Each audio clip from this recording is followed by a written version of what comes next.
Hola, en este vídeo se muestra el webinar del nuevo puente de Storm, el cual se realizó en el marco de la creación del Grupo Uruguayo de IAPSE. Consta de 4 secciones, las cuales se pueden ver en la descripción del video. Esta sección a modo de introducción. Luego presentaré la propuesta del Grupo Uruguayo de Materiales, Construcción y Estructuras de Obras Civiles y Edificación de Uruguay. A continuación, Matías Valenzuela presentará a IAPSE, la Asociación Internacional de Puentes e Ingeniería Estructural. Para finalizar, Fernando Sima dará la charla del nuevo puente de Storström. Espero que lo disfruten. En 5 minutos, la idea, la, o sea, la propuesta un poco más grande es la propuesta de creación de un grupo de trabajo local en Uruguay para participar en organizaciones internacionales científico-técnicas, ingeniería estructural, materiales y construcción y promoción de estos temas.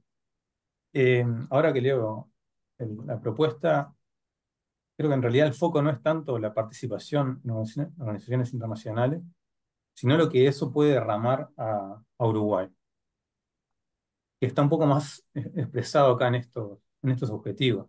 O sea, la idea es formar un grupo de trabajo con lo que creo que son estos objetivos principales. O sea, apuntar a la formación y capacitación de los profesionales. Lo voy a decir medio rápido esto, después lo voy a eh, dejar disponible para compartir. El difusión de conocimiento, ¿no? Tanto publicar investigaciones, organizar congresos y seminarios, promover el intercambio de conocimientos entre profesionales y académicos. Avanzar en las normas y recomendaciones. En particular, lo que estamos bastante atrasados, ¿no? Por lo tanto, en lo que es normativa estructural. Entonces, hace falta, creo que es un grupo para contribuir al desarrollo de estas normas. Y por último, si se puede, colaborar también en temas de investigación, desarrollo e innovación, en lo posible que que repercuta en lo que es ingeniería local.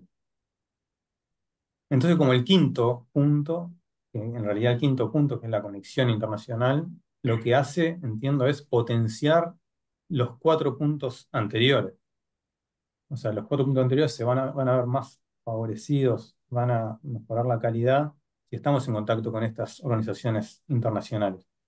Acá puse unos ejemplos solo que están más relacionados a mi área, solamente por eso, porque tengo más conocimiento de ellos, pero si la gente que está más trabajando con estructuras metálicas, de madera, etcétera, hay organizaciones equivalentes, ¿no? Pero a nivel de, de hormigón y acá en particular de estructuras, hay organizaciones tanto a nivel mundial que tienen como distintos focos y algunos puntos de conexión a nivel como el IABSE, FIB, la Federación Internacional de Hormigón, la ACI, American Concrete Institute, RILEM, que se encarga más enfocada a temas de ensayo, caracterización de material. Estas son organizaciones a nivel mundial. A ni- Ahora en un ratito Matías nos va a hablar un poco más de lo que es IABSE en particular, pero podemos profundizar en qué se enfoca cada una de ellas. A nivel regional hay ciertas analogías, pues, se podría mencionar la Asociación de Ingenieros Estructurales en Sudamérica, ASAE, o al COMPAT, que se dedica a algunos temas en particular más asociados a materiales de construcción. Y a su vez hay ciertos espejos en los países vecinos, tanto en Argentina, la Asociación de Ingenieros Estructurales o la Asociación Brasilera de Ingenieros Civiles, como a nivel material, la Asociación Argentina, Tecnología del Hormigón o Ibracon. Entonces, hay muchos profesionales, o sea, esto que estamos proponiendo, crear algo parecido acá, hay espejos en todos los países y conectados en distintos niveles, de distintas formas, con las distintas asociaciones, que hacen que facilitan el intercambio de conocimiento desde la creación hasta la puesta en práctica. Bien, voy a ir mucho más rápido ahora, porque estos son como ideas para disparar la discusión, no para discutir ahora, sino como el interés hacia dónde queremos ir. Entonces, el grupo se puede estructurar desde un grupo simple de trabajo de una cadena de- de correo, en las cuales los miembros están conectados, como una asociación formal con personalidad jurídica, etc. Y entre medio todas las opciones que se quieran, distintas formas. Entonces, la más simple es un correo, la otra está todo lo de la estructura que requieren una personalidad jurídica. Las actividades, como dije, puede incluir todos los objetivos. En particular, bueno, yo insisto en algunas que creo que es necesario hacer en Uruguay. Por ejemplo, hacer un congreso, quizá cada 2, 3 años, para favorecer el intercambio en temas de construcción, estructuras, ¿no? Los colegas ingenieros civiles de la parte hidráulica, de transporte, tienen su congreso que se hace, o jornadas que se hacen cada un par de años o cada año, y ayudan a promover el intercambio y la transmisión de conocimiento. En temas de construcción de estructuras hay actividades más chicas, más puntuales. Y lo otro que mencioné antes, el desarrollo de la normativa local. Pero sí pueden haber, con distintos alcances, otros objetivos. Por ejemplo, directamente promover proyectos de investigación que involucren, o sea, enfocados a normativas o temáticas locales. Los integrantes de estas organizaciones normalmente son profesionales independientes, ingenieros, arquitectos, técnicos, o sea, personas más o menos con cierta capacidad, reconocimiento, o sea, capacidad en los temas que se tratan. La academia es fundamental, los estudiantes está bueno que se involucren desde el principio. Es fundamental el involucramiento de las empresas del sector que tienen que apoyar, no solo o sea, a nivel internacional, apoyan desde con efectivo hasta facilitar la participación de sus profesionales en estos temas, que a su vez se ven beneficiadas porque adquieren más rápido el conocimiento, ¿no? O sea, las empresas que apuntan a ser pioneras, desarrollar la ingeniería, siempre están participando en estos eventos. Instituciones gubernamentales también. Bueno, y estrategias también luego para ver de cómo empezar a hacer, a rodar esto, formar estos grupos, que esto es de vuelta un puntapié, no es para discutir ahora. Bien, entonces, en esta línea es que hoy un poco, bueno, creo que mucho a iniciativa de Matías Valenzuela, que lo voy a presentar ahora, y con el apoyo y entusiasmo de un grupo que le sigue el ritmo se formó, o se está por formar el grupo uruguayo de IAPSE. Entonces, para presentar un poco lo que es IAPSE, quiero presentar a Matías Valenzuela. Puedo hacer una presentación bastante larga o resumirla a un par de puntos importantes, como que es vicepresidente de IAPSE, entiendo, a nivel mundial. Matías, corregime. Profesor de la PUC, Pontificia Universidad Católica de Valparaíso, si no me equivoco. Doctor, especialista en puentes, mucha experiencia. Entonces te doy la palabra, Matías, para que nos hagas esta segunda presentación. Gracias. Vale, vale, súper. Muchas gracias, Luis. Bueno, saludos a todos. Muy buena tarde aquí desde precisamente Valparaíso, desde Chile. Y nada, un gusto poder participar en esta actividad.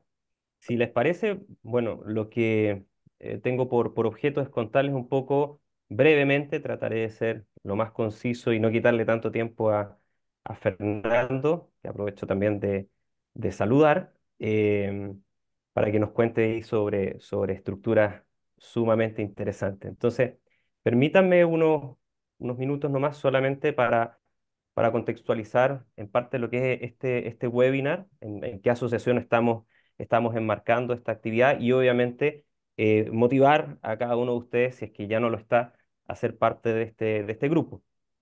IAPSE es la Asociación Internacional para Puentes o Ingeniería Estructural, ¿sí? Ha tenido una vocación en sus orígenes asociada al tema de puentes, del cual vengo, como bien comentaba Luis, pero que se ha abierto en los últimos años a todo lo que es ingeniería estructural.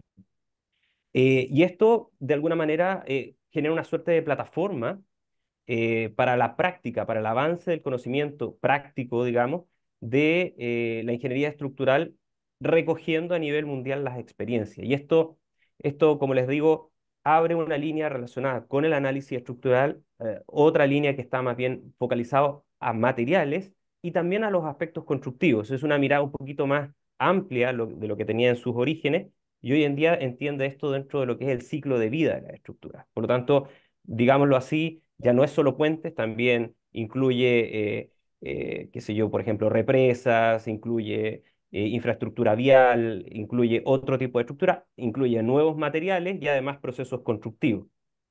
Entonces, ¿de qué va, digamos, esta asociación? Tiene al menos 5 aspectos que me gustaría destacar aquí y a ver si hay alguno que destaque en los intereses de ustedes. Lo primero son las conferencias. Como toda buena asociación, hoy en día quiere vincularse y quiere generar una suerte de intercambio y esto se hace a través de congresos, conferencias, que por cierto son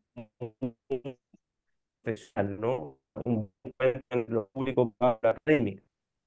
Tiene también un fin de publicación, esto está más dirigido a la academia, con una revista indexada.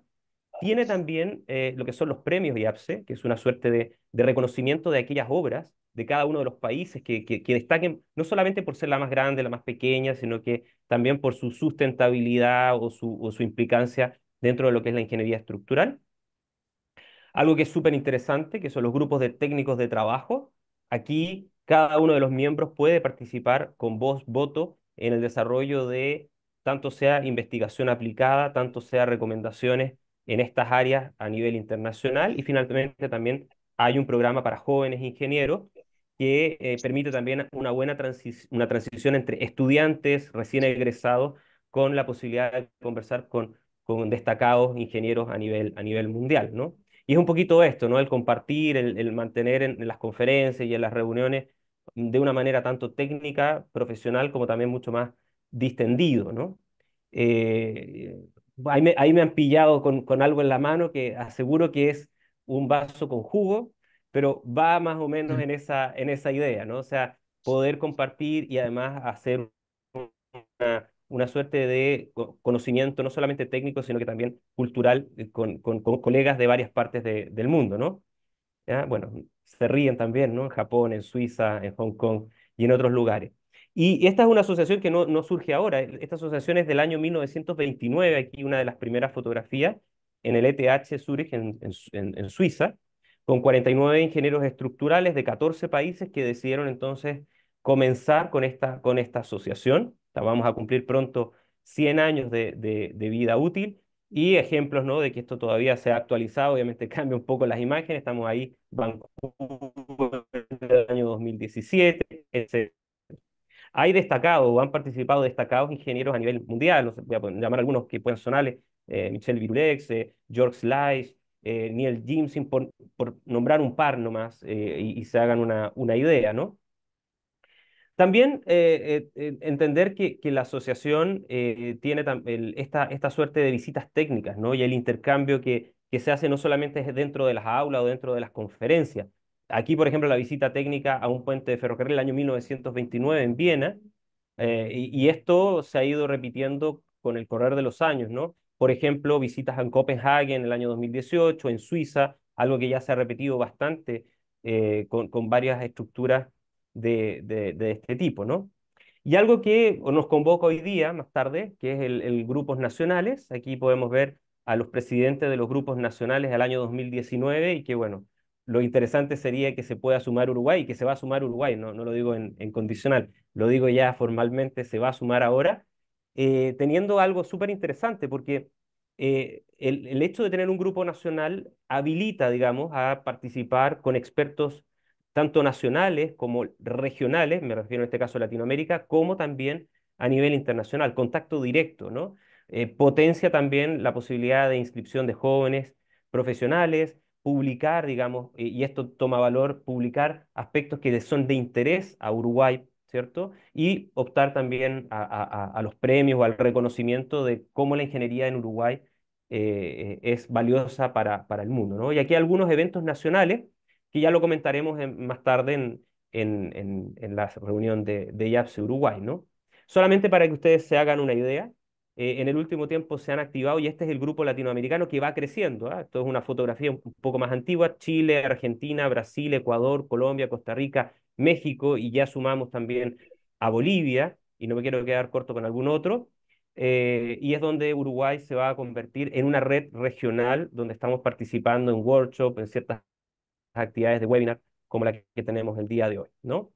Algunos otros eventos que han ocurrido, 2020 en el caso de Polonia, el año también 2020 en Seúl, en Nueva Zelanda, para que vean que incluso en pandemia se logró hacer algo. Y este año, para que ya lo tengan en registro, lo conversamos después, tenemos la conferencia, primer Congreso Latinoamericano, o sea, desde Latinoamérica para el mundo de YAPSE, que va a ser en San José, Costa Rica, con 3 países organizando: México, Costa Rica y Chile, ¿vale? Y donde Uruguay ya sé que hay algunos que van a participar. Ya les comentaré después cómo se une uno a YAPSE y qué beneficios puede uno tener. Se los cuento después en la reunión. Y destacar el tema de los YAPSE Awards, porque creo que Latinoamérica tiene que mostrar lo que sabemos hacer. Solamente para que se hagan una idea, hay premios tanto para las personas como para estructuras, y solamente muestro aquí que desde el punto de vista de los premios internacionales, desde lo que es el ranking académico, se le reconoce, digamos, al premio YAPSE como en la categoría de International Award of Merit en Structural Engineering, en la parte de Civil Engineering, ¿no? De ingeniería civil.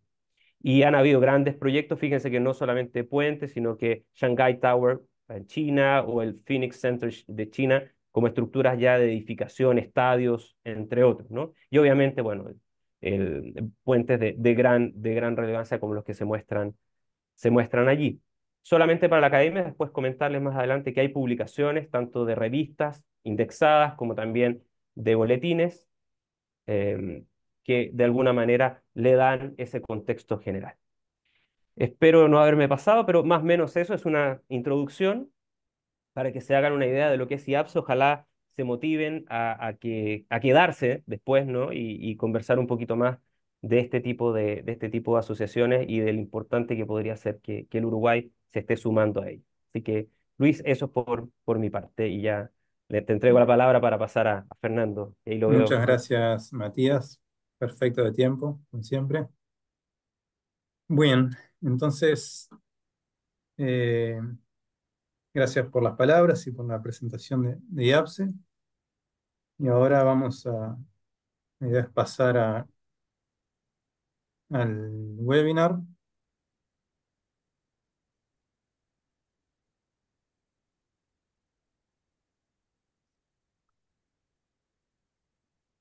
Voy a hacer una breve presentación de Fernando Sima.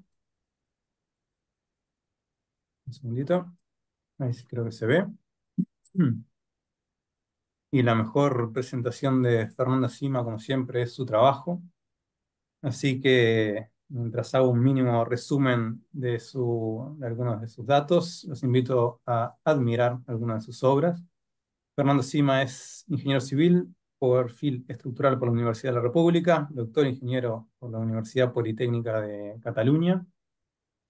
Tiene amplia experiencia en diseño de estructuras, cubriendo una amplia variedad de materiales y tipologías, experto en diseño de estructuras complejas. Incluyen, en particular, puentes atirantados y estructuras livianas para grandes luces. De varios lugares en los que ha trabajado, se destaca de 2007 a 2011 su participación en el estudio de Santiago Calatrava. Desde 2013 trabaja en Schleichberman Partner, si me corrige si fue muy mal, en Alemania, donde ahora es director de proyectos. Y también desde 2011 es profesor aquí en Facultad de Ingeniería, donde colabora como docente libre. Así que muchas gracias, Fernando, por hacerte unos minutos. Como siempre, es un honor para nosotros poder aprender con un poco de tu trabajo y te doy la palabra para que comiences la exposición. Gracias, Luis, y gracias por la invitación. Siempre un gusto poder volver a la facultad y presentar algo de lo que hacemos.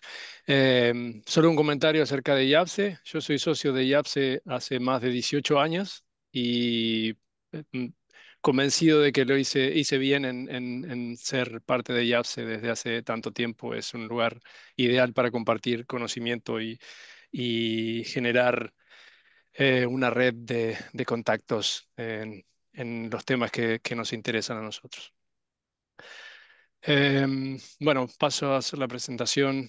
Déjame ver si puedo compartir. A ver cómo era que se compartían. Zoom.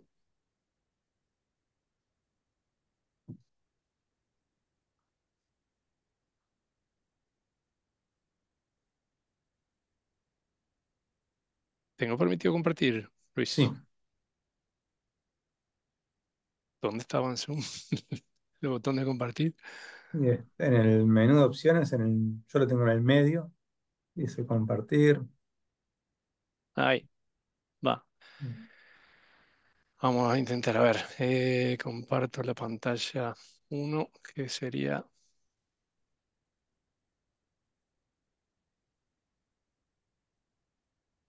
Normalmente ahí debería aparecer en pantalla completa, ¿no? Ahí está, sí, perfecto. Muy bien. Ok, gracias. Bueno, la idea hoy es hacer una presentación sobre el nuevo puente de Storström. Em, Me voy a centrar en algunos aspectos. Es un puente muy interesante. Hemos estado trabajando en este proyecto en los últimos 5 o 6 años y en los últimos 4 años y medio he sido director de proyecto por el lado de SBP y director técnico de la joint venture que se encarga del chequeo independiente, de la validación para la autoridad de tráfico ferroviario danesa y asistencia técnica a la dirección de obra para el cliente, que es el Danish Road Directorate. Em, Eh, un poco de contexto. El proyecto se ubica, conecta las islas de Masnedo y Falster y forma parte de una nueva conexión que conectará al norte de Alemania desde Hamburgo en una conexión bastante más corta que la que actualmente ocurre hoy, a través para tráfico ferroviario, ¿sí? Entonces, si se fijan aquí, actualmente, si se quiere ir en tren desde Hamburgo hasta Copenhague, hay que dar una vuelta bastante grande, pasar por la isla de Fyn y pasar por un túnel que queda al lado del puente del Great Bell. Entonces, es un camino muchísimo más largo. La idea es tener un trayecto más directo que una Hamburgo y Copenhague. Un punto importante es el puente de Storström para esa línea, a pesar de que aquí también hay que hacer un cruce nuevo, que se está construyendo en este momento es un túnel subacuático. Eh, y lo que sucede es que el actual puente de Storström es lo que ven aquí, esta pequeña línea que se ve aquí, conectando con Vordingborg, esa pequeña isla que se ve ahí es la isla de Masnedo. Es un puente de los años 20 que ya ha pasado, digamos que ha pasado su fecha de caducidad, ¿sí? Tiene problemas de estructura metálica. Ahora les voy a mostrar el puente. Es un puente bastante interesante, pero es una estructura metálica que ya ha tenido sus años de uso y ya tiene problemas de fatiga. El tráfico que acepta es muy bajo para lo que se utiliza hoy en día en Europa, ¿no? Em, entonces, en la zona del estrecho de Storström, ¿sí? Que les da nombre al puente, existe un puente muy cercano, que es el puente de Faro, pero es un puente carretero puro, ¿sí? Un puente atirantado muy bonito que cruza la isla de Faro hacia, hacia la isla principal.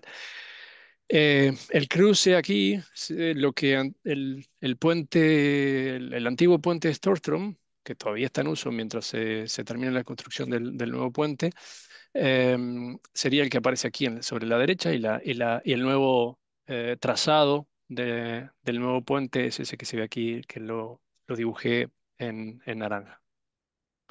Como les decía, el puente existente, el puente de Storström, es un puente de los años 20, ¿sí? Que no tiene capacidad suficiente. El tráfico actualmente está limitado a tráfico carretero y tráfico ferroviario muy ligero. Entonces, la intención que se tiene es mejorar esa conexión por vía terrestre con Europa continental, y tener la posibilidad de tener tráfico ferroviario pesado, sobre todo para tráfico de cargas, ¿sí? Es el principal interés aquí, pero también tráfico de pasajeros. Como les decía, es un puente muy interesante, este puente de los años 20. Es un puente continuo, arcos atirantados, pero que ya, como les decía, ha pasado su fecha de caducidad. Entonces, el Danish Road Directorate sacó una licitación hace eh, 7 años para el proyecto y construcción de un nuevo puente, ¿sí? El diseño de referencia para el proyecto del nuevo puente de Stormont fue hecho por Design Biling y COBE.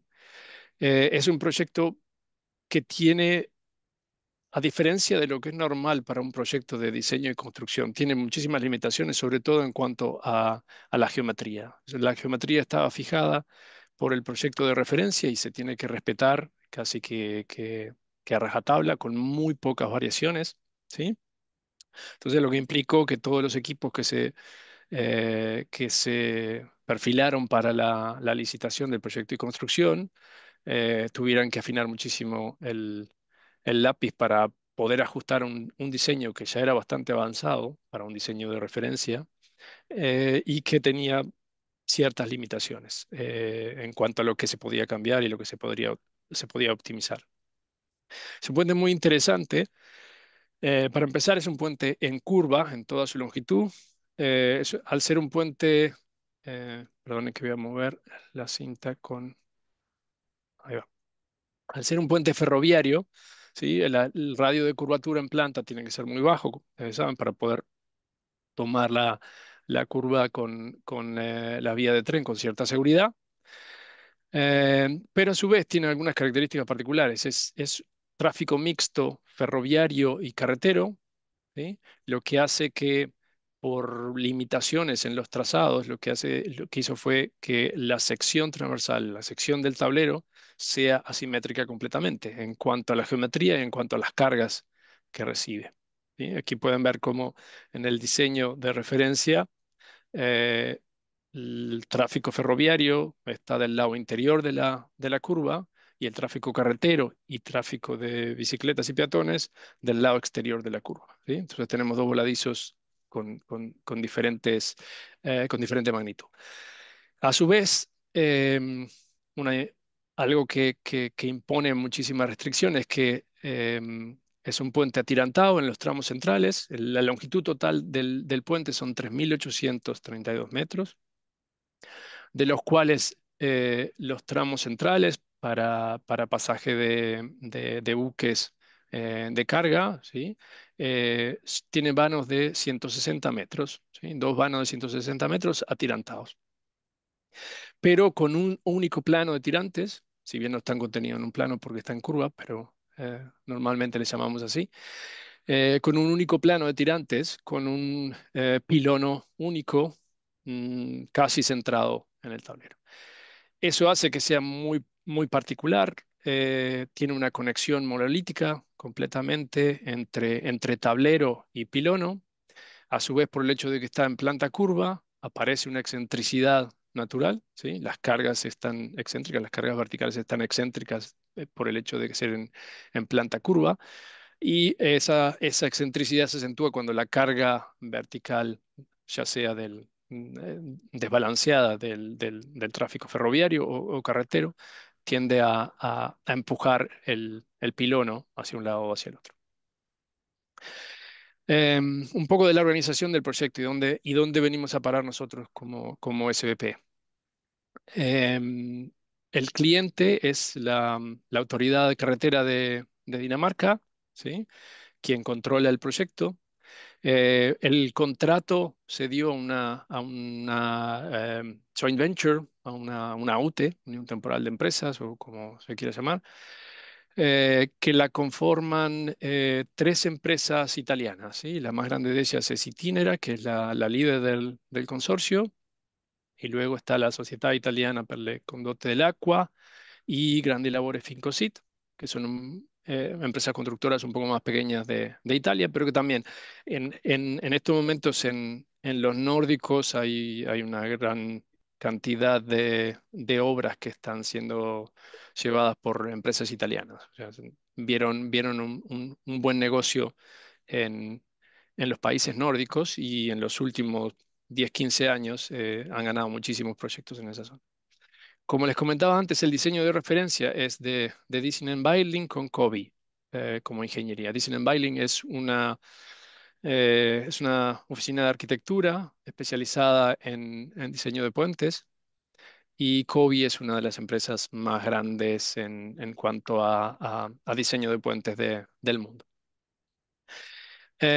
Colgado del contratista aparecen los equipos de diseño, ¿no? El diseño original de lo que vamos a ver ahora, que es el diseño que luego se llevó a diseño de detalle, es de Miranda, ¿sí? Un estudio italiano, que luego, mitad de camino, durante el proceso de diseño, se cambió a Ramboll. Ramboll es una empresa de origen danés, ¿sí? O local, que tomó el proyecto desde el año 2021.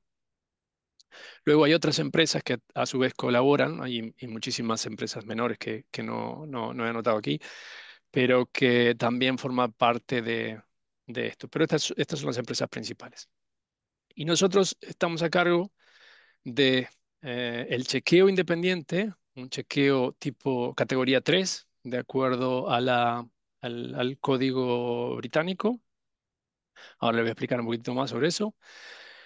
Nos encargamos de la validación, eso es para Banedenmark, para la autoridad ferroviaria. Tenemos el título de validator. Tenemos que validar todos los documentos que se presentan en el proyecto para la autoridad ferroviaria y además prestamos servicios de ingeniería para la dirección de la obra, para el cliente final, que es el Danish Road Director. Nosotros somos Slice Bergerman Partner y estamos asociados con Arenas, Arenas y Asociados, es una empresa española, muy buena también en puentes, y un especialista en puentes en la parte geotécnica que es Moorman, Christian Moorman.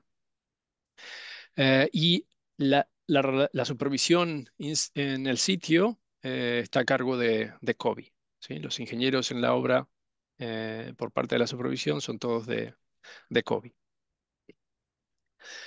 Como les decía, las responsabilidades en materia de seguridad, ¿sí? Hay muchos aspectos a tener en cuenta. Por un lado está el Independent Checker, lo que les comentaba antes, que es nuestro rol principal. Como segundo rol tenemos el rol de Validator, pero luego hay un cuerpo de notificación que se encarga sobre todo, cumplir con los requerimientos de seguridad y de sistemas ferroviarios. Y luego hay una entidad, ¿sí? Que se encargará de recopilar toda la información requerida referida a seguridad, que se llama el asesor independiente en seguridad, al cual nosotros le tendremos que dar nuestros informes de aprobación de los documentos de proyecto, tanto como validator como independent checker, y será el encargado de firmar y autorizar para que el puente realmente se pueda utilizar, sobre todo desde el punto de vista ferroviario. Entonces es bastante complicada la organización desde el punto de vista de la aprobación del proyecto.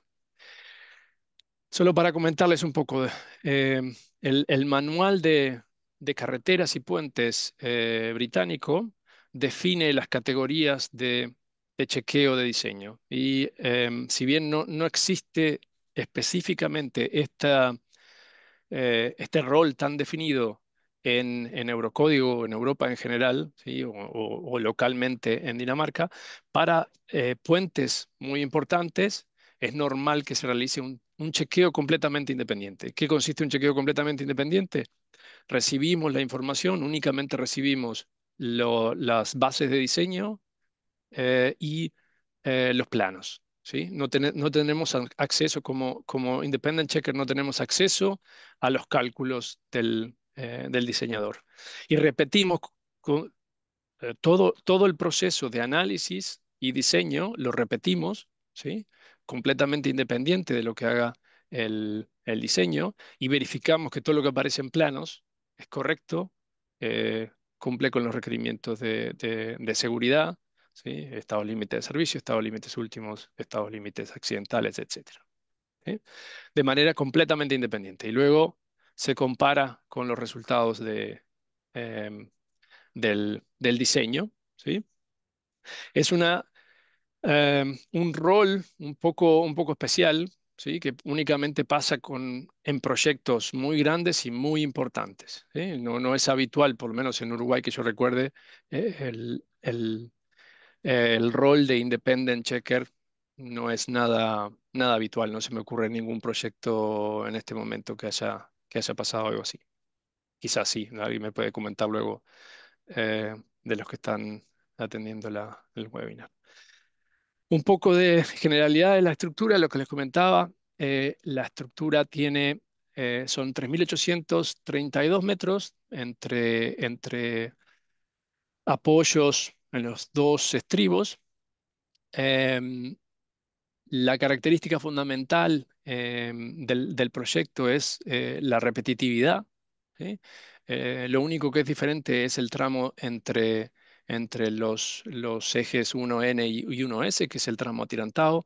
El resto de los ejes son prácticamente, con una excepción en el estribo de Masnedo, que el vano es un pelín más corto. Todos los otros vanos son de 80 metros, ¿sí? Inclusive el vano del extremo en el extremo de Falter. Em, Eso permite optimizar los procedimientos constructivos, ¿sí? Y ahora vamos a ver qué tipo de procedimientos constructivos se han utilizado. Básicamente me voy a centrar toda la charla justamente en los procedimientos constructivos, que me parecen súper interesantes. Podría hablar sobre temas de análisis específicos, podría hablar horas, pero creo que para el tiempo que estamos manejando, lo mejor es que nos centremos en las características eh, de la obra que lo hacen tan especial. Como les decía, es un puente en curva, una curvatura casi constante, ¿sí? Muy tendida, ¿no? Es una curvatura muy pronunciada, por lo que les comentaba del tráfico ferroviario, pero al final de cuentas es un puente en curva. Un puente en curva siempre es complicado. Am, Aquí un poco más de detalle de todos esos vanos de 80 metros, ¿sí? Que veíamos. La estructura está separada en tres tramos, ¿sí? En tres puentes, básicamente. Tenemos un puente que va desde el extremo norte, en Masnedo, ¿sí? Hasta la pila 6N, ¿sí? Hasta el eje 6N, donde tenemos una junta de expansión. Luego tenemos el tramo central, que abarca el tramo atirantado o los tramos atirantados, donde está el canal de navegación o los canales de navegación, que se extiende desde la pila 6N hasta el eje 6S, ¿sí? Y luego tenemos, casi simétrico del otro lado, tenemos otro tramo que va desde el 6S hasta el apoyo en el estribo del lado de la isla de Falster, el 24S, ¿sí? Em, ¿Cómo se articula este puente? Básicamente, el tramo central entre las dos juntas de dilatación está rígidamente unido al pilono, ¿sí? Está monolíticamente conectado al pilono. El punto rígido del puente está justamente en el pilono, que es simétrico, ¿sí? O sea, completamente simétrico en la distribución de vanos a un lado y del otro. Y en los dos, digamos que en los dos tramos de aproximación, tenemos apoyos deslizantes en todos los apoyos, con excepción de tres ejes que están más o menos al centro de esos dos, ¿sí? Lo mismo pasa hacia el sur. Estos son los apoyos fijos, ¿sí? Todos los esfuerzos horizontales eh, se transmiten en estos ejes, ¿sí? Los ejes, en el caso del norte, es el 12, 13, 14. En el caso sur, este es un plano un poquitito antiguo. Al final, no sé si logran ver que aquí la cimentación es un poquitito diferente. Por el problema de esa cimentación, eh, en un momento del proyecto se cambió el punto fijo del 12S, se cambió y fueron los ejes 13S, 14S y 15S los puntos fijos de ese tramo. Am, Como les comentaba, el tráfico hace que la geometría del tablero sea completamente asimétrico, ¿sí?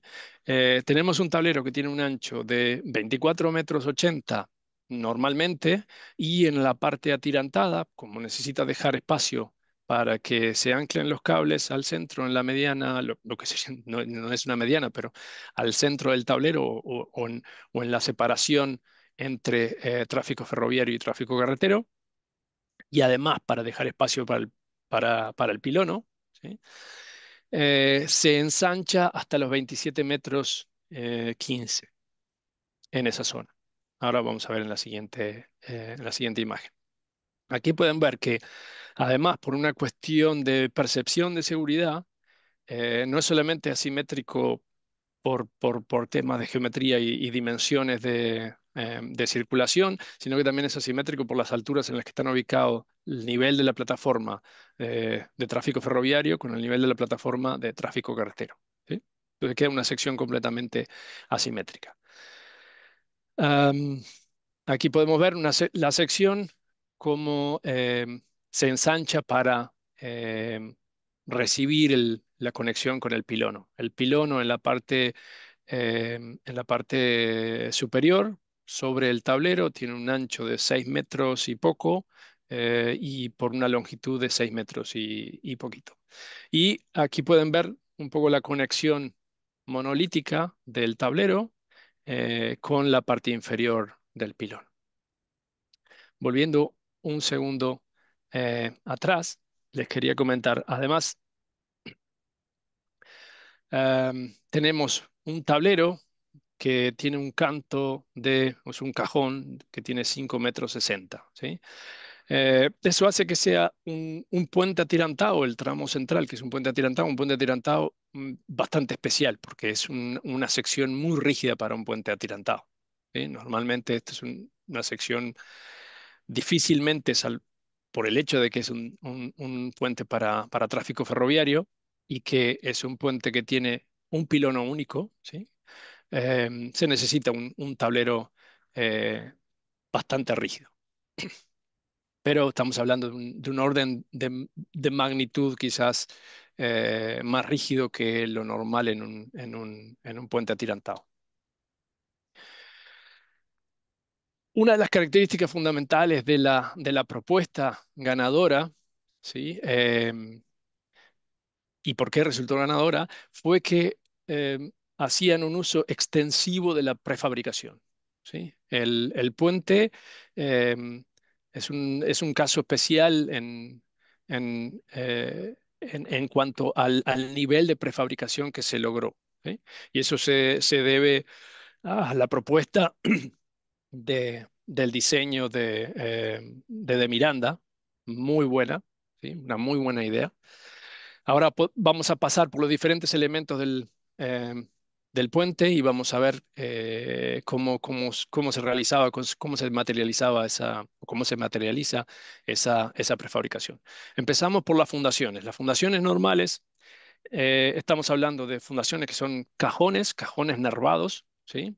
Sin una losa superior que lo cierre, y que se ejecutan completamente, es lo que vemos aquí en colorcito en la axonométrica, que se ejecutan completamente en un lugar en seco, en una planta de prefabricación montada específicamente para el proyecto, ¿sí? Las fundaciones varían en cuanto al tamaño en planta entre los 13 metros por 17 metros, la más pequeña, a los 20 metros por 20 metros, la más grande la más grande de las fundaciones típicas, dejando fuera el pilono, que ya lo veremos en el momento.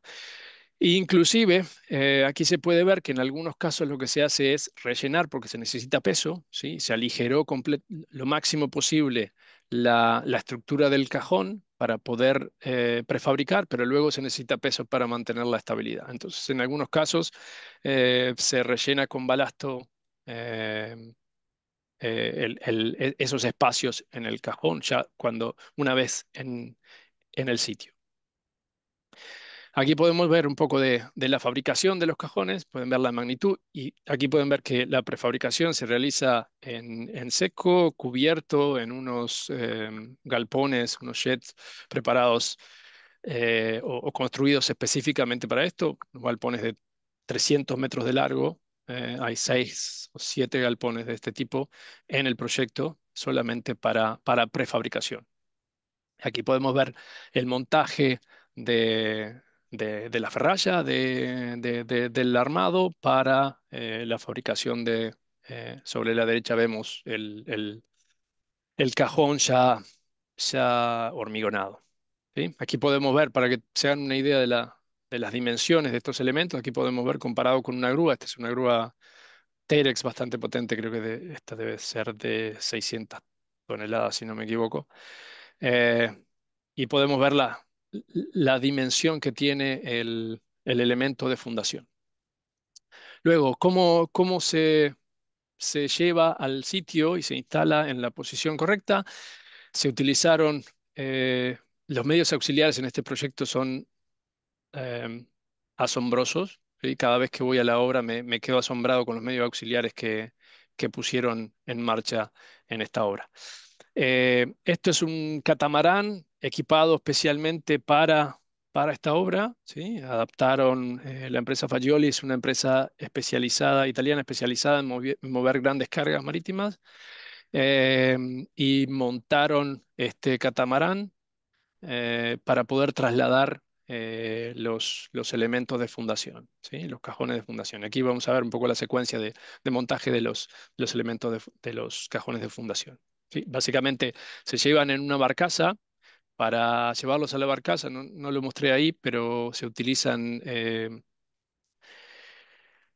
módulos de transporte autopropulsados, ¿sí? ¿Cómo es la sigla? Es SPMT. Y se instalan en la barcaza y de la barcaza se llevan hasta el catamarán, que ya está ubicado en la posición final de esa cimentación. Ahí se conecta en la barcaza mediante esos elementos de cuelgue, se conecta el cajón de fundación al catamarán y la barcaza se libera la barcaza llenándola de agua para que pueda descender y no sea necesario levantar el cajón. Luego se mueve la barcaza y ahí comienza el descenso para la instalación del cajón, ya en posición, con unos gatos de torones, ¿sí? Strand jacks, hasta que llegue a la posición final. Aquí podemos ver, eh, estos eran los elementos de fundación. Además, la parte superior de las pilas también son completamente prefabricadas y hormigonadas en planta. Aquí podemos ver la cabeza de las pilas con un tramo inferior que se hormigona in situ, ¿sí? Para hacer la conexión con el elemento de fundación. Aquí podemos ver a la izquierda también un tramo, un segmento cero del tablero, que luego lo vamos a ver un poco más en detalle. Aquí vemos un poco el montaje de esos elementos que veíamos antes, ¿sí? Este es un tramo más, un segmento más pequeño del que veíamos antes, que era el segmento superior. Un segmento más pequeño conectándose con el elemento de cimentación que aparece muy poco por encima del nivel del mar, para evitar que la conexión in situ se haga donde existe posibilidad de que llegue la marea. ¿Sí? Aquí podemos ver uno de esos elementos ya instalados, ¿no? Completamente instalada la pila, ¿sí? Aunque los segmentos in situ todavía no estaban hormigonados. Ahí se puede ver un poco más oscuro la conexión entre los elementos prefabricados. Pero si bien ya es bastante asombroso la forma de montar esos elementos, esos cajones de 20 metros por 20 metros por 5 metros de altura de cimentación, la palma se la lleva la fundación del pilono, que también es prefabricada. ¿Sí? Estamos hablando un cajón de 34 metros por 42 metros, donde se hormigonó también el primer tramo del pilono, de la parte inferior del pilono.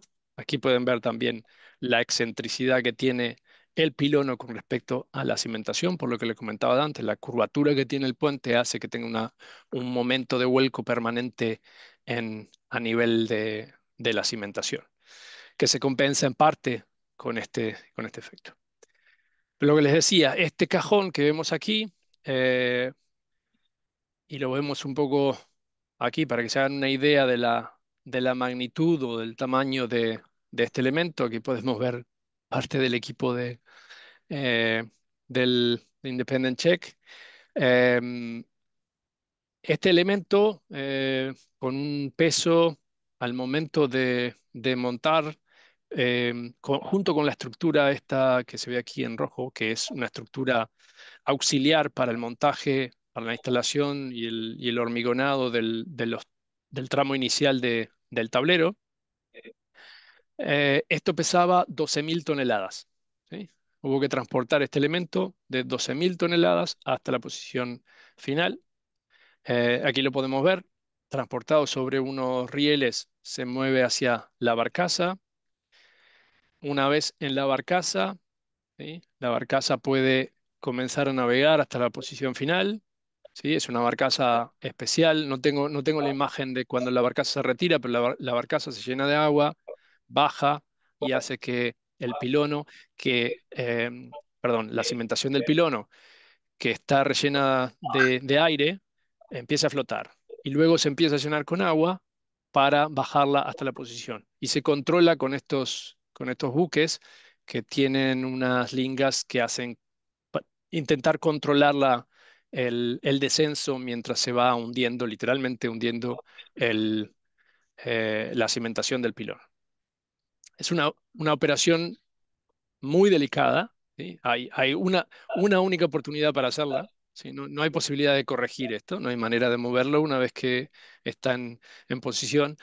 Lo que sucedió con las primeras cimentaciones que se hicieron es que había algún problemita en la cimentación y hubo que retirar alguna cimentación y volverla a instalar, pero con este monstruo no había la posibilidad de una segunda chance, ¿sí? Entonces había que acertar a la primera y se acertó, por suerte. Aquí podemos ver parte del proceso, aquí podemos ver un poco las mangas donde están conectados a bombas localizadas ahí arriba que van llenando los espacios entre los nervios de hormigón, ¿sí? Para llenarlo de agua y lograr que baje a su posición final en el lecho del estrecho. Aquí una imagen de la fundación del pilón, una vez ya con la plataforma superior ya preparada para continuar con los trabajos siguientes. Aquí podemos ver ahí em, contenedores para montar las oficinas, los lugares para los trabajadores em, descansar y baños y demás, ¿sí? Porque aquí estamos en el medio, o sea, el punto más, la tierra, el punto cercano más a tierra está a 10 minutos en barco, ¿sí? O sea, tienen que tener disponibilidad de todos los medios ahí, también para seguridad y en caso de haber un accidente. Ahora voy a hablar un poquitito sobre los segmentos de tablero, eh, de la misma forma que las cimentaciones, las pilas, el tablero se prefabrica casi completamente, ¿sí? Estamos hablando de algo poco habitual. Se prefabrica casi el vano completo, ¿sí? Un vano de 80 metros en una sección bastante potente, y ahora vamos a poder ver. O sea, esta sección en un vano de 80 metros, donde la conexión en los extremos se hace con un segmento in situ, lo que terminamos en un segmento de 73 metros que hay que mover, que hay que ejecutar y mover hasta la posición y montarlo en la posición final. Estas son algunas características del tablero en la parte central, donde tenemos los elementos de la losa inferior, losa superior, con los espesores más pequeños. Ah, una vez que nos aproximamos hacia los apoyos, estos elementos, sobre todo las almas, comienzan a engrosarse y también la zona inferior para dar lugar al pretensado bastante potente que tiene este tablero. También bastante potente el pretensado por el hecho o a consecuencia de los procedimientos constructivos que se utilizan. Esta es una vista en planta del tablero que em, se separa en 73 metros, que es el elemento prefabricado, que se ejecuta en tierra en un galpón especialmente diseñado para ello. Eh, y el vano que comentábamos es de 80 metros, ¿sí? Entonces, este dibujo en planta que vemos aquí entre esta junta, ¿sí? Eh, con esta forma que vemos aquí es desde la... No sé si ven mi cursor. Pues aquí donde ven esta junta es lo que se ejecuta prefabricado hasta este punto. Eh, y aquí podemos ver un poco cómo esta es una vista en planta interior de la losa inferior. Podemos ver los blisters para el anclaje del pretensado longitudinal de la losa inferior para positivos, ¿no? Y a su vez tenemos en la zona superior, esta es una vista hacia de la losa superior, desde abajo, ¿no? Una vista espejo. Eh, Aquí podemos ver lo opuesto, ¿no? Los blisters de anclaje para los tendones que conectan con los vanos siguientes, ¿no? Con los tendones de negativos. Esto es en alzado, la misma cosa, ¿no? Tenemos, si bien el cajón es muy rígido, contamos con algunos diafragmas transversales con forma de, voy a ir un poquito para atrás, me disculpan, el tablero.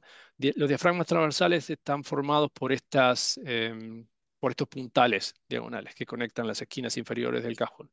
Esto le da mayor rigidez a torsión, mejor dicho, se evita un poco la distorsión, si bien no es algo preocupante en este cajón tan rígido, ¿sí? Pero se utilizó para controlar la distorsión del cajón, que no era tanto al final de cuentas. Son elementos relativamente pequeños que inclusive están pretensados longitudinalmente porque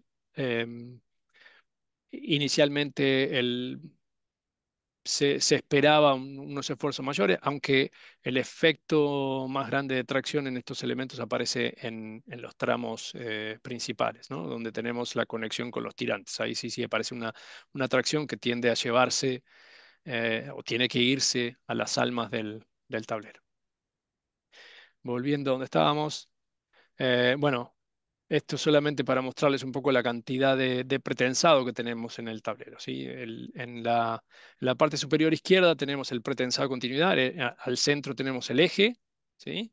Esto es el pretensado para negativos, que está alojado en la losa superior, muy próximo a las almas, y tenemos lo que veíamos antes, los blisters de anclaje que están a cada lado. Pero a su vez tenemos que tener en cuenta que tenemos juntas en estos dos puntos, ¿no? Entonces se utilizan acopladores que ocupan muchísimo espacio, se utilizan cables o tendones de continuidad para poder dar continuidad al pretensado. Por otro lado, tenemos tendones de pretensado alojados en la losa inferior, que a su vez tienen que salir para poder tesarse, ¿sí? Entonces tenemos los blisters que vemos en esta zona. Hay tendones que son completamente continuos, que llegan hasta el apoyo y se continúan, o sea que se tienen que empalmar con acopladores. Y tenemos cables con trazado parabólico tradicional en las almas, ¿sí? Em, a su vez, tenemos en la zona de los apoyos, por el procedimiento constructivo principalmente, necesitamos tendones de continuidad, ¿sí? Lo que hace que esta zona sea muy congestionada en cuanto al armado y a la cantidad de tendones que hay que disponer. Volviendo un poco al procedimiento constructivo, lo que les decía, el procedimiento constructivo es prefabricar una pieza de 73 metros de largo, que pesa 4.000 toneladas una vez ejecutada, y se hace en una secuencia típica de un patio de prefabricación, ¿no? Se comienza por el encofrado en uno de los extremos, ¿sí? Un encofrado especializado, ¿sí? Realizado por una empresa especializada en encofrado de este tipo, donde en la siguiente etapa se realiza el armado, la ferralla eh, de la sección cajón, ¿sí? Aquí podemos ver en la losa inferior, podemos ver los tendones de pretensado, los ductos de pretensado, ahí los pueden ver brillando y haciendo el trazado que veíamos antes. Y aquí lo que les comentaba es, estos son los blisters de anclaje de los cables para positivos. Aquí podemos ver un poco el extremo de un segmento una vez ejecutado, una vez hormigonado, y se puede ver los anclajes del pretensado longitudinal que les comentaba. Estos son los cables los tendones que continúan hacia el apoyo en el extremo. Hay otros que acaban antes, que son los que vimos antes, que acababan en blisters interiores.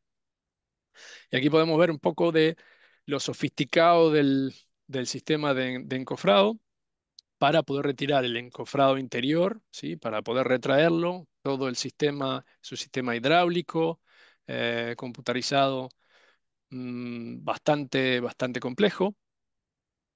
Para poder reutilizar el encofrado, se reutiliza, todos los vanos se utilizaron con el mismo encofrado, ¿sí? Realizaron con el mismo encofrado. Aquí podemos una vista una vez en el otro extremo del galpón, ¿sí? Había varias estaciones donde se monta primero el encofrado, el segundo se monta la ferralla, el tercero se hormigona el- el- la losa inferior, las almas, y en el cuarto se ferralla y se hormigona eh, la losa superior como última etapa.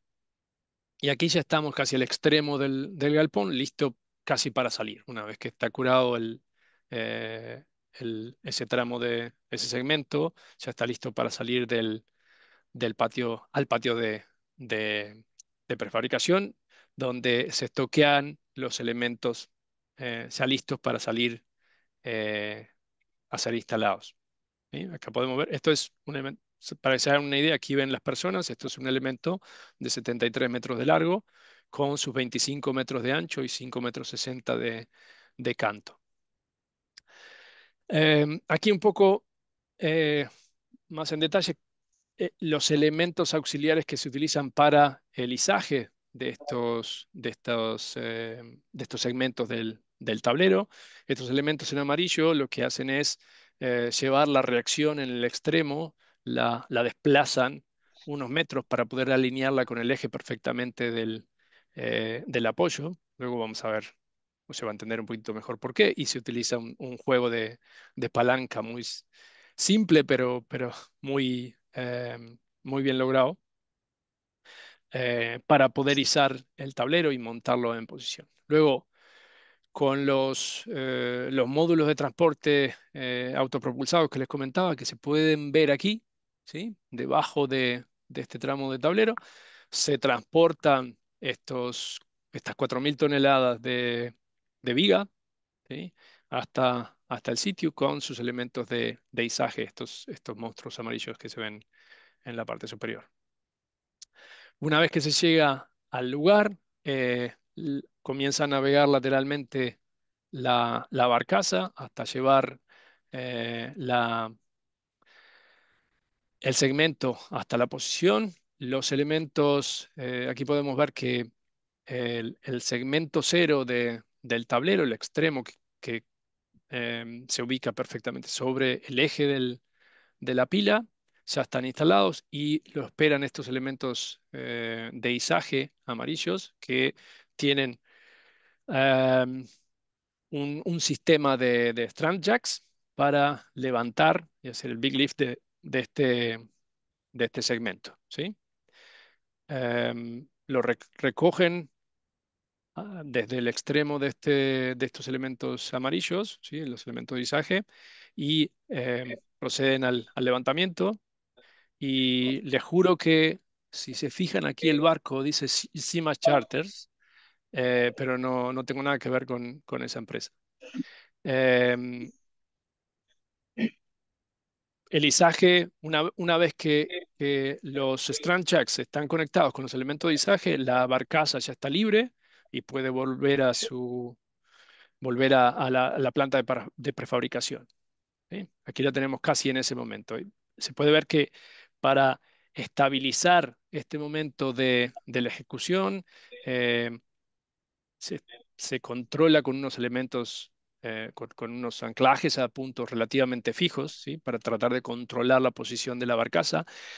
Este, este procedimiento se puede ejecutar solamente cuando el mar está muy calmo, como pueden ver aquí, ¿sí? Que es algo que no sucede tan a menudo en el estrecho de Storstrom. Entonces, la constructora tiene que aprovechar estos momentos, ¿sí? Estos momentos de calma del mar, cierta velocidad del viento máxima y cierta velocidad del agua.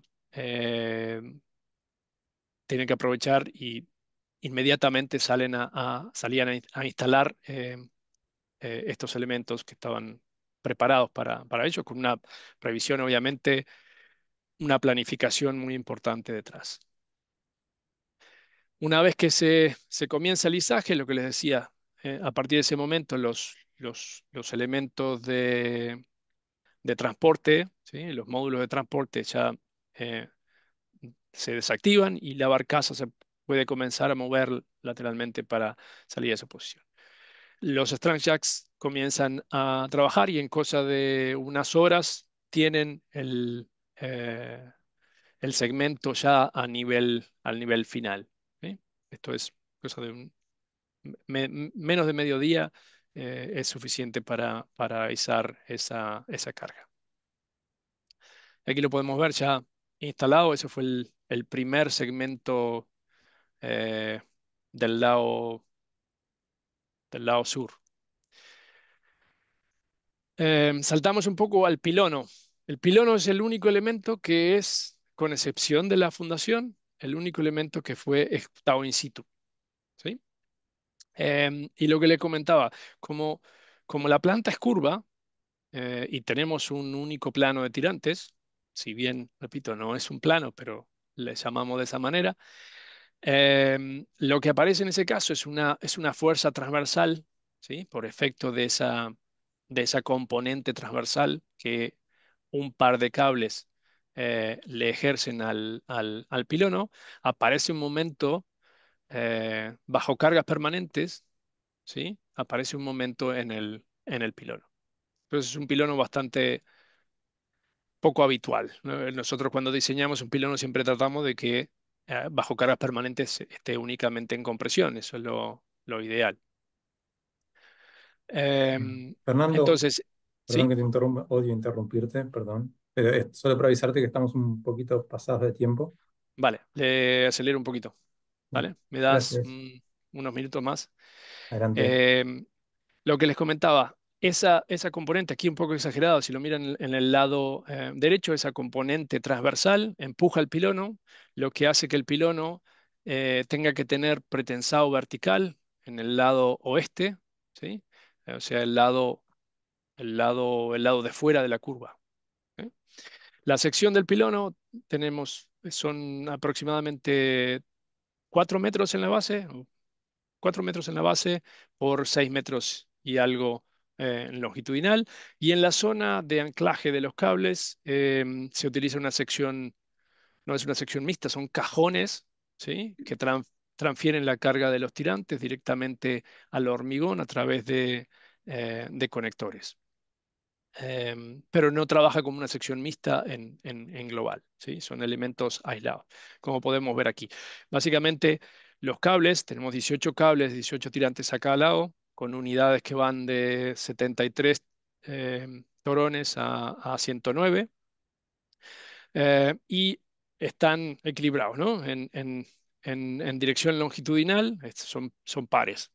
Em, lo que puede suceder es que aparezcan fuerzas desbalanceadas y entonces la transferencia de fuerzas desbalanceadas al pilono se realiza a través de esa conexión mediante conectores, ¿sí? Pero aquí podemos ver, básicamente en esta sección de la derecha, debajo, podemos ver la excentricidad que tiene esta sección transversal. El eje a donde apuntan los cables está tirando hacia abajo, ¿no? Hacia el oeste. ¿Sí? Está mucho más del lado del oeste que del otro lado. Eh, Hay unas imágenes de los elementos de anclaje. Estos cajones metálicos se fabricaron en Italia, se trajeron a Dinamarca y se están instalando en estos momentos. Creo que ya instalaron los últimos cajones, ya fueron instalados. Pero aquí podemos ver conectores de cortante con unos elementos especiales para la introducción de los esfuerzos de desvío en esas esquinas, ¿sí? Porque el cajón no es rectangular, el cajón tiene una sección poligonal un poco extraña, pero la fuerza que aparece en las chapas de piel se tienen que desviar en ese punto y entonces aparecen unos anclajes un poco raros. Aquí podemos ver sobre el lado izquierdo la misma sección, el mismo tipo de cajón con los elementos de conexión y el tubo de transición del cable de los tirantes. Y del lado derecho tenemos un montaje en blanco de 3 cajones de este tipo para verificar la alineación, que todo esté perfecto antes de llevarlo al sitio. Aquí unas imágenes esto fue en mayo, la última vez que estuve en el lugar. Subimos al pilono a verificar algunas cosas justamente del montaje de estos elementos, de estos cajones de anclaje. Aquí podemos ver un cajón ya montado con la ferralla, el armado alrededor, un armado súper potente, porque las paredes de hormigón alrededor, por cuestiones de limitaciones de espacio interior del pilono, hacen que tenga unas paredes que son un poco reducidas, especialmente en los extremos. Esta es una imagen de hoy del estado actual de construcción. ¿Sí? Podemos ver que están faltando únicamente 2 vanos, los últimos vanos de aproximación a los tramos centrales y el tramo central, que ahora voy a pasar rápidamente a mostrarles cómo se planean ejecutar los vanos principales. ¿Sí? Entonces, se utilizan unas pilas temporales y lo que se pretende aquí, es que es reutilizar el concepto de prefabricación de los mismos elementos de 73 metros que se utilizaron en todo el proyecto, reutilizarlo también para montar en 2 tramos el, los vanos principales. Entonces tenemos un apoyo temporal al norte y uno al sur, donde aparece un segmento cero. Luego vendrá un elemento de los mismos 73 metros que veníamos manejando como unidad de los segmentos, que se instalará de la misma manera que se venían instalando los segmentos típicos. Se hará una conexión tanto al segmento cero sobre las pilas temporales como al segmento cero que conecta rígidamente al pilono en la siguiente etapa, ¿sí? Con pretensado, con un hormigonado in situ y pretensado. Y luego se pasa a la ejecución de la instalación de los tirantes, el primer juego de tirantes, tirantes del 1 al 9, la instalación de la segunda parte de la viga y su conexión con un tramo hormigonado in situ, ¿sí? Eh, y luego se pasa a la instalación el segundo juego de tirantes. Una vez que está instalado, hay que hacer un pequeño juego con los apoyos temporales aquí, hay que darle un gateo hacia arriba para equilibrar y compensar los momentos y luego se pasa a darle el pretensado final a los cables de pretensado y hormigonar un pequeño voladizo que estaría faltando para completar la sección. Y eso es lo que esperamos tener para final de año o comienzo del año que viene. Y gracias por la atención y perdón por haberme demorado un poco más de la cuenta. Muchas gracias, Fernando, ¿no? Completamente, ¿no? Sin ningún problema. Una lástima, al revés, no tener un poco más de tiempo nos sigas contando. Ahora quiero saber todo lo que falta. La Bueno, ya parte y los hacemos segunda detalles parte. sí, sí, sí, la parte estructural también también, bueno, me surgieron muchas preguntas también, pero como estamos un poquito pasados de tiempo, si te parece, hacemos eso, o sea, citamos para preparar, ya vamos preparando para la siguiente actividad de IAPSE, que sea la siguiente charla, y la hacemos con un poco más holgados para poder interactuar un poco y hacerte algunas preguntas, si te parece. Sí, claro, encantado. Como siempre, maravillado por todo lo que haces y gracias por compartirlo con nosotros.